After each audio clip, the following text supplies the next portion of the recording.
رقابت‌های لیگ برتر در فصل 84-85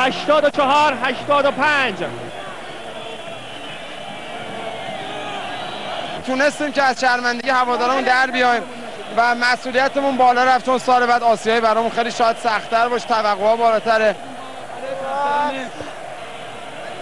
خیلی خوشحالم واقعا بهمون بعد از 3 سالی قهرمانی بین این همه مردم. فکر کنم واسه خودمونم خیلی استرس بود.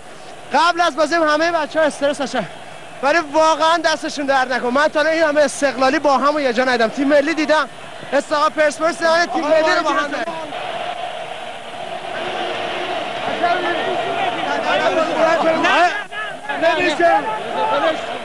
تبریک میگم به همه استقلالی‌ها، خسته نباشید میکنم.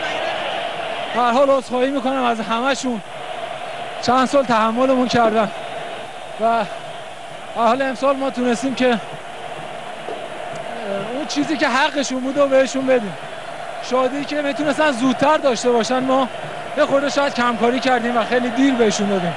واقعا خوشحالم که بعد از این همه بالاخره فرزانشویی که این لیگ داشت، این تماشاچی واقعا خوشحال داره از استادیوم. واقعا حیف بود. فکر می‌کنم که واقعا امروز ملت ما خوشحال شدن. واقعا هدیه کوچیکه واسه این تماشاگر خوبی که اومد تو استادیوم.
همین که من تونستم به عنوان آقای گل و همچنین حالا به عنوان یه رکوردزن در کشور مطرح بشم، امیدوارم که روند من بتونم ادامه بدم و همینطور که خدمت میکنم برای تیم استقلال بتونم در خدمت تیم ملی کشور من باشم.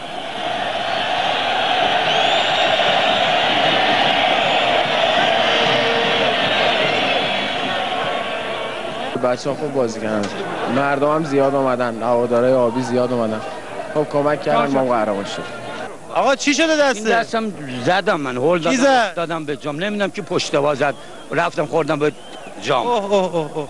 نگاه کن. من فکر میکنم که امسال استقلال هم از لحاظ تکنیک هم از لحاظ تاکتیک تیم خیلی خوبیه و اگر که یه مقدار به خودباوریاش بیشتر برسه و هماهنگی تیمیشو در داخل زمین بهتر بکنه، مسلماً میتونه که در آسیا حرف اول رو بزنه.